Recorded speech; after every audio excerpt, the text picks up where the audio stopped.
Hello प्यारे दोस्तों। तो आज के इस वीडियो में हम क्लास 7th का आपका हिंदी का सिलेबस डिस्कस करेंगे और आज के इस वीडियो में हम आपका हिंदी का मिड टर्म का भी और फाइनल टर्म का भी दोनों का सिलेबस डिस्कस करने वाले हैं। तो चलिए शुरू करते हैं। तो सबसे पहले आपके पास जो हिंदी की बुक है वसंत भाग 2 वाली, तो इस बुक में से आपके मिड टर्म एग्ज़ाम में कौन कौन से चैप्टर्स आ रहे हैं वो सबसे पहले मैं आपको बताने जा रहा हूँ।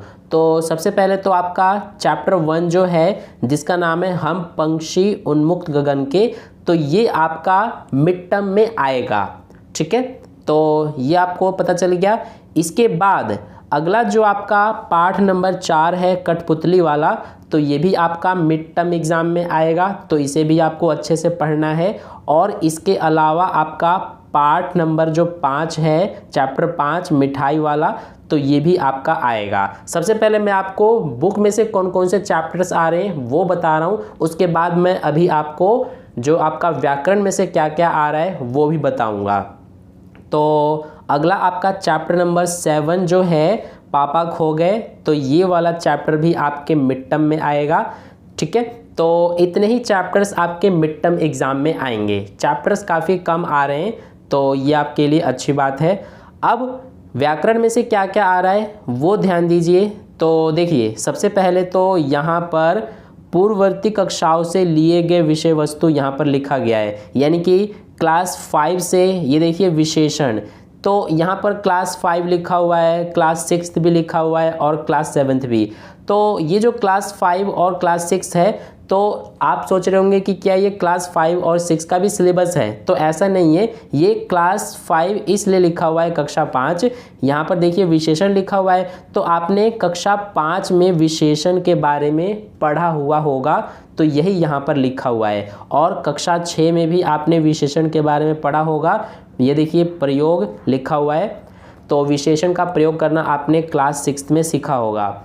ठीक है, तो आपका जो व्याकरण में विशेषण है वो आपके एग्ज़ाम में आएगा मिड टर्म में। यहाँ देखिए क्लास 7 लिखा हुआ है और विशेषण यहाँ पर लिखा हुआ है, तो इसीलिए आपको विशेषण अच्छे से करना है। ठीक है, इसके बाद यहाँ पर आप देखेंगे इस वाले कॉलम में, तो यहाँ पर कार्यपत्रक संख्या यानी कि वर्कशीट्स भी लिखी हुई हैं। ये देखिए वर्कशीट्स 7 और 8 यहाँ पर लिखा हुआ है, तो आप चाहे तो वर्कशीट्स को भी कर सकते हैं अच्छे से, ताकि आपकी प्रैक्टिस और अच्छे से हो जाए। ठीक है, तो वर्कशीट्स को भी आप कर सकते हैं। इसके बाद आगे देखिए यहाँ पर ये आप देख सकते हैं चित्र वर्णन का अभ्यास यहाँ पर लिखा हुआ है। इसके अलावा यहाँ पर अनुच्छेद और निबंध, ये सब भी आपका एग्ज़ाम में लिखने के लिए आएगा, तो इनकी प्रैक्टिस आपको कर लेना है अच्छे से। इसके अलावा आगे यहाँ पर आप देख सकते हैं क्लास 5 से सर्वनाम यहाँ पर लिखा हुआ है, क्लास 6 में भी यहाँ पे सर्वनाम, और क्लास 7 तो ये देखिए सर्वनाम के भेद। तो सर्वनाम के बारे में आपको अच्छे से पता होना चाहिए सब कुछ, सर्वनाम क्या होता है, कहाँ पर इसका प्रयोग किया जाता है, तो ये सब आपको अच्छे से पता होना चाहिए।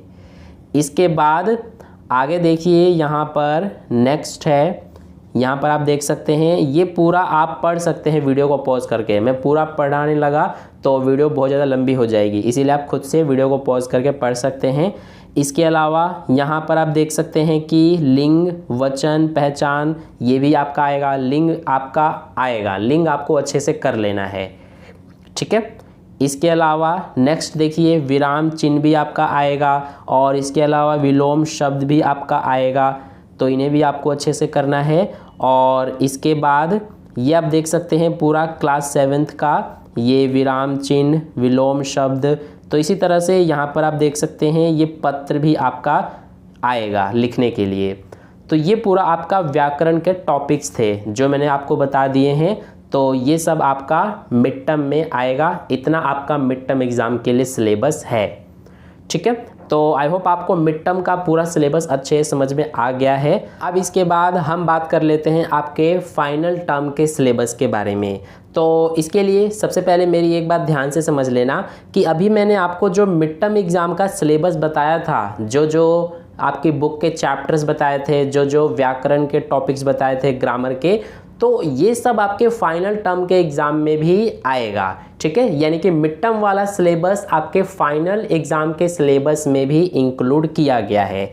इसके अलावा फाइनल एग्ज़ाम के सिलेबस में और क्या क्या आएगा तो वो देखिए अब मैं आपको बताने जा रहा हूँ। सबसे पहले आपके वसंत की बुक में से पाठ नंबर जो 10 है, चैप्टर 10, जिसका नाम है अपूर्व अनुभव, तो ये चैप्टर आपके फाइनल एग्ज़ाम में आएगा। इस चैप्टर को आपको अच्छे से करना है। इसके अलावा आपका चैप्टर नंबर 11 रहीम के दोहे, ये भी आपका आएगा। इसके अलावा चैप्टर नंबर जो 13 है, जिसका नाम है एक तिनका, ठीक है, तो चैप्टर नंबर 13 जो है आपका, ये भी आपका फाइनल एग्ज़ाम में आएगा। इसके अलावा चैप्टर नंबर 14, चैप्टर 14 जो है खान पान की बदलती तस्वीर, तो ये भी आपका फाइनल एग्ज़ाम में आ रहा है। तो ये था आपका पूरा चैप्टर्स। इसके अलावा यहाँ पर चैप्टर नंबर 15 भी है, जिसका नाम है नीलकंठ, ये भी आपका फाइनल एग्ज़ाम में आएगा। तो ये जितने भी चैप्टर्स मैंने आपको बता दिए हैं, ये सब आपके फाइनल टर्म के सिलेबस में इंक्लूड है, यानी कि फाइनल एग्ज़ाम में इन्हीं में से क्वेश्चंस पूछे जाएंगे। अब इसके अलावा व्याकरण में क्या क्या है, तो अब मैं आपको व्याकरण का बताने जा रहा हूँ। तो व्याकरण में देखिए क्लास 5th जो है कक्षा 5 से, वो यहाँ पर नए शब्द जोड़कर शब्द निर्माण, ये आपने कक्षा 5 में सीखा होगा। इसके अलावा कक्षा 6 से उपसर्ग और प्रत्यय, ये आपने कक्षा 6 में सीखा होगा। तो कक्षा 7 यानी कि आपका उपसर्ग और प्रत्यय, ये आपका आएगा फाइनल टर्म के एग्ज़ाम में, तो इसे आपको अच्छे से करना है। इसके अलावा आपका यहाँ पर देखिए संख्यावाची शब्द जैसे कि द्विशाखा, त्रिकोण आदि, इन सब की जानकारी, यानी कि ये सब आपको पता होना चाहिए, तो ये हो गया। इसके अलावा आपका अनुच्छेद, निबंध लेखन और चित्र वर्णन, ये भी आपका आएगा, ठीक है। इसके अलावा यहाँ पर देखिए वर्कशीट्स भी दिए गए हैं, इस वाले लास्ट वाले कॉलम में वर्कशीट्स को भी आप देख सकते हैं, ठीक है। तो ये हो गया। इसके बाद आगे बात करते हैं, तो यहाँ पर तत्सम और तद्भव शब्द, इनके बारे में आपको पता होना चाहिए, तत्सम शब्द और तद्भव शब्द क्या होते हैं। और ये देखिए क्लास 7th में भी, यानी कि आपके फाइनल एग्ज़ाम में तत्सम और तद्भव शब्द से रिलेटेड क्वेश्चंस भी आ सकते हैं, ठीक है। और इसके अलावा बाकी यहाँ पर आप देख सकते हैं, ये सारे आप पढ़ सकते हैं। और इसके बाद आगे का मैं आपको बता दे रहा हूँ, तो यहाँ पर आप देख सकते हैं ये पूरा ग्रामर के टॉपिक्स हैं, तो इन्हें भी आप पढ़ सकते हैं। यहाँ पर देखिए, यहाँ अनुच्छेद, निबंध लेखन और चित्र वर्णन का अभ्यास, यानी कि ये सब आपको आना चाहिए। निबंध लेखन, अनुच्छेद लेखन और चित्र वर्णन का अभ्यास आपको अच्छे से करना है। इसके अलावा नेक्स्ट यहाँ पर आप देख सकते हैं, यहाँ पर भी क्लास 7 से तत्सम और तद्भव शब्द के बारे में ही लिखा हुआ है।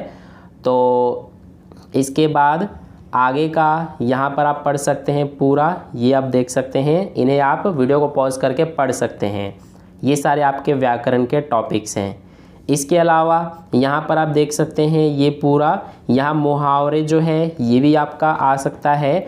और इसके अलावा यहाँ पर मोहल्ले में घूम रहे आवारा पशुओं के उचित रख रखाव की व्यवस्था करने हेतु नगर निगम के अधिकारी को पत्र लिखने के लिए भी आ सकता है आपके फाइनल टर्म के एग्ज़ाम में। तो इसीलिए इस विषय पर पत्र लिखने की प्रैक्टिस आप कर लेना अच्छे से, आपको आना चाहिए लिखने, ठीक है। तो ये पूरा आपका सिलेबस था मिड टर्म का और आपके फाइनल टर्म के एग्ज़ाम के लिए। आई होप आपको सिलेबस अच्छे से समझ में आ गया है। अगर फिर भी कोई डाउट रह गया तो कमेंट करके पूछ लेना, और वीडियो को लाइक कर देना, अपने दोस्तों के साथ भी शेयर कर देना, और चैनल को सब्सक्राइब नहीं किया है तो सब्सक्राइब करके बेल आइकन को प्रेस कर लेना, ताकि अगली वीडियो जैसे ही अपलोड की जाए तो उसका नोटिफिकेशन सबसे पहले आप तक पहुंच जाए। तो मिलते हैं फिर नेक्स्ट वीडियो में, तब तक के लिए बाय बाय।